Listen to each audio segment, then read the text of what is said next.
Israel Iran में 12 दिन के युद्ध के दौरान इसराइल को भारी नुकसान हुआ। हालांकि ईरान ने भी काफी कुछ खोया, लेकिन इन सब के बीच कई बड़े खुलासे हुए जिसे हम एक एक करके आपको इस रिपोर्ट में बताएंगे। दरअसल अमेरिका अब अपने ही बनाए रक्षा ढांचे में दबाव महसूस कर रहा है। एक नई एक्सियोस रिपोर्ट के मुताबिक पेंटागन के पास पैट्रियट इंटरसेप्टर मिसाइलों का स्टॉक सिर्फ 25% बचा है। इस हालात की एक बड़ी वजह के रूप में हालिया इसराइल ईरान टकराव और यूक्रेन में जारी मिसाइल युद्ध को माना गया, जिसने अमेरिका की उत्पादन क्षमता को हिलाकर रख दिया। लेकिन इस टकराव में ईरान का पक्ष भी सामने आना जरूरी है। ईरान की संसद की राष्ट्रीय सुरक्षा समिति ने एक महत्वपूर्ण विधेयक को मंजूरी दे दी, जो देश की सैन्य ताकत को बढ़ाने की दिशा में एक बड़ा कदम माना जा रहा है। इस ड्राफ्ट बिल को 120 सांसदों का समर्थन मिला है और इसका मकसद है बढ़ा हुआ सैन्य बजट, अधिक फंडिंग और तेजी से सेना की तैयारी। सिर्फ बिल ही नहीं, पिछले साल ईरान ने अपने डिफेंस बजट में 200% की बढ़ोतरी की थी और अब अगले साल के लिए अनुमानित सैन्य बजट $46 अरब तक पहुंच गया।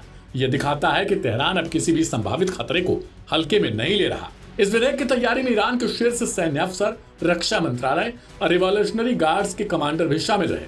उनका कहना है कि इसराइल और अमेरिका से मिल रही खुली युद्ध जैसी धमकियों के बीच ईरान को अपनी क्षेत्रीय सुरक्षा प्राथमिकताओं को मजबूत करना होगा। तेहरान का तर्क है, जब बार बार उसके राजनयिक ठिकानों पर ड्रोन और मिसाइल हमले होते हैं, जब उसकी संप्रभुता का उल्लंघन होता है, तो जवाब देना तो उसका अधिकार है, न कि आक्रामकता।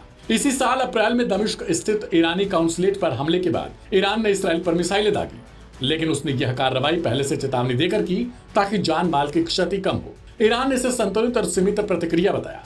Aim right, achieve big. At KR Mangalam University, we provide you the platform to turn your dreams into reality. At KR Mangalam University. वही अमेरिका की स्थिति कुछ और है। उसका इंटरसेप्टर स्टॉक लगातार घट रहा है। यूक्रेन को मिसाइल सुरक्षा देने के दबाव में और इसराइल को समर्थन देने के चलते अब खुद अमेरिका की रक्षा तैयारियां कमजोर हो गई। पश्चिमी विश्लेषकों का कहना है कि वैश्विक स्तर पर एयर डिफेंस हथियारों की मांग इतनी तेज है कि अमेरिका की उत्पादन क्षमता इसे पूरा नहीं कर पा रही। इधर खबर है कि अमेरिका में राष्ट्रपति ट्रंप से मुलाकात के बाद इस्राएली प्रधानमंत्री बेंजामिन नेतन्याहू ने यह मांग की है कि वे ईरान पर जल्द ही फिर से हमला करेंगे। रिपोर्ट बताती है कि ट्रंप ने इसका विरोध भी नहीं किया। हालांकि दूसरी तरफ अमेरिका अब पैट्रियट मिसाइलों को बढ़ाने की दिशा में काम कर रहा है, लेकिन कहा जाता है कि पैट्रियट जैसी मिसाइलें हर हफ्ते नहीं बनती और युद्ध हर दिन हो रहा। ईरान के संसद में अब यह भावना तेज हो गई कि सैन्य तैयारी सिर्फ एक विकल्प नहीं बल्कि राष्ट्रीय अस्तित्व का अनिवार्य हिस्सा बन चुकी है। तेहरान अब सिर्फ जवाबी हमला करने तक सीमित नहीं रहना चाहता, वह अपनी रणनीतिक स्थिति को मजबूत करना चाहता है। सैन्य निवेश, क्षेत्रीय कूटनीति और घरेलू स्थिरता, तीनों पर उसकी नजर है। लेकिन असली सवाल यही है, क्या अमेरिका और उसके सहयोगी सिर्फ हथियारों की होड़ से सुरक्षा सुनिश्चित कर सकते हैं या फिर उन्हें भी पश्चिम एशिया की नई हकीकत को समझते हुए संवाद की जरूरत है।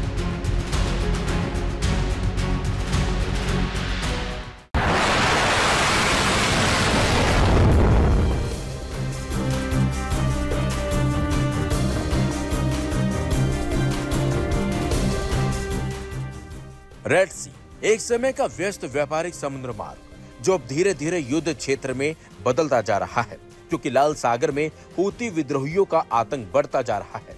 पिछले हफ्ते 2 जहाज इंटरनिटी सी और दूसरा मैजिक सीज पर हूतियों ने मिसाइल, ड्रोन और बोट हमले किए थे। इन हमलों ने जहाजों को डुबो दिया और कम से कम इसमें 4 नाविक भी मारे गए थे। हूतियों का दावा है कि ये हमले इजराइल के खिलाफ समर्थन में किए जा रहे हैं, लेकिन इन जहाजों का इजराइल से सीधा कोई लेना देना नहीं था। लेकिन हमलों के चलते वैश्विक व्यापार प्रभावित हो रहा है। जहाज अब अफ्रीका के cape of good hope route से लंबा रास्ता अपना रहे हैं। इससे माल ढुलाई में देरी, बीमा प्रीमियम में वृद्धि और व्यापार घाटा सामने आ रहा है। तेल अवीव ने इसे एक वैश्विक समुद्री खतरा घोषित किया है। मीडिया रिपोर्ट्स के मुताबिक इजराइल हूती नियंत्रण वाले क्षेत्रों में सीरिया, लेबनान जैसी सर्जिकल स्ट्राइक की योजना फिर बना रहा है। ऐसे में सवाल यह है कि क्या इससे संकट सुलझेगा या फिर गहराएगा। जबकि अमेरिका ने पहले ही ऑपरेशन प्रॉस्पेरिटी गार्डियन के तहत नौसैनिक गश्ती शुरू कर दी है।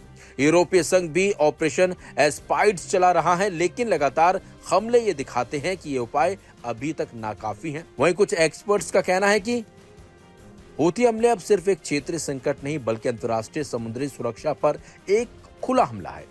अगर इन्हें रोका नहीं गया तो वैश्विक अर्थव्यवस्था पर बड़ा असर पड़ेगा। फिलहाल रेड सी में तनाव कम होता नहीं दिख रहा है। इजराइल और अमेरिका जैसे देश जवाबी कार्रवाई की तैयारी में हैं और अगर ऐसा होता है तो ये संघर्ष और भी बड़ा रूप ले सकता है। फिलहाल रेड सी में बादल सिर्फ बारिश के नहीं है बल्कि युद्ध के मंडरा रहे हैं। Aim right, achieve big. At KR Mangalam University, we provide you the platform to turn your dreams into reality. At KR Mangalam University. बता दें आपको, अमेरिका ने दिसंबर 2023 में ही ऑपरेशन प्रॉस्पेरिटी गार्डियन लॉन्च किया था। इस मल्टीनेशनल ऑपरेशन में ब्रिटेन, फ्रांस, कनाडा और जापान जैसे देश शामिल हैं। इनका उद्देश्य है कि रेड सी में सुरक्षित नेविगेशन सुनिश्चित करना। वहीं यूरोपीय संघ भी ऑपरेशन एस्पाइड्स चला रहा है, जो निगरानी, स्क्वाड्रिंग और डिट्रेंस पर केंद्रित है। रेड सी के जरिए दुनिया के लगभग 15% समुद्री व्यापारिक जहाज गुजरते हैं। हर दिन लाखों बैरल तेल, गैस इस रास्ते से वैश्विक बाजार तक पहुंचते हैं। अगर ये रास्ता सुरक्षित नहीं रहा तो न केवल सप्लाई चेन बाधित होगी बल्कि दुनिया भर में ईंधन, खाद्य पदार्थ और टेक्नोलॉजी प्रोडक्ट्स की किल्लत और महंगाई बढ़ सकती है। अब सबसे बड़ा सवाल यह है कि क्या ये संघर्ष यमन से निकलकर एक व्यापक मध्य पूर्व युद्ध का रूप ले लेगा? इस सवाल का जवाब आने वाले कुछ हफ्तों में मिलेगा, लेकिन इतना तय है कि रेड सी अब सिर्फ व्यापार का रास्ता नहीं, एक नया युद्ध भूमि क्षेत्र बनता जा रहा है, क्योंकि हूती लगातार अब हमला जो कर रहे हैं उससे कहीं ना कहीं इजराइल को बड़ा झटका लग रहा है और यही वजह है कि इजराइल लगातार अमेरिका से मदद मांग रहा है और वो ये कहना चाहता है कि उसे अब खुली छूट दी जाए कि वो हूतियों पर अटैक करना शुरू कर दे फिर से। मिडिल ईस्ट में तेजी से भू राजनीतिक समीकरण बदल रहे हैं, जिसने शांति तो नहीं लेकिन तनाव को ही जन्म दिया है। इसी बीच खबर है कि सीरिया के नए राष्ट्रपति अबू मोहम्मद अल जोलानी या अहमद अल शरा की अजरबैजान यात्रा के दौरान एक सीरियाई अधिकारी और इस्राएली अधिकारी की मुलाकात हुई। जी हां, अरब न्यूज को दमिश्क के एक राजनयिक सूत्र ने बताया कि शनिवार को बाकू में सीरियाई राष्ट्रपति अहमद अल शरा की अजरबैजान यात्रा के दौरान एक सीरियाई और एक इस्राएली अधिकारी के बीच आमने सामने मुलाकात हुई। ऐसे में सवाल ये उठ रहा है कि पिछले महीने ईरान पर इस्राएल ने जो हमले किए, क्या इस बारे में सीरिया को जानकारी थी?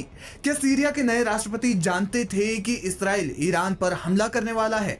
फिलहाल इस तरह के सिर्फ कयास ही लगाए जा रहे हैं, लेकिन सीरिया और इस्राएली अधिकारियों की ये मुलाकात दोनों देशों के लिए एक बड़ा कदम है, जो दशकों से एक दूसरे के विरोधी रहे हैं। ये मुलाकात तब हुई जब इस्राएल ने शुरू में अल शरा की सरकार को उनके अल कायदा से पुराने संबंधों के कारण जिहादी मानकर ठंडा रवैया अपनाया था।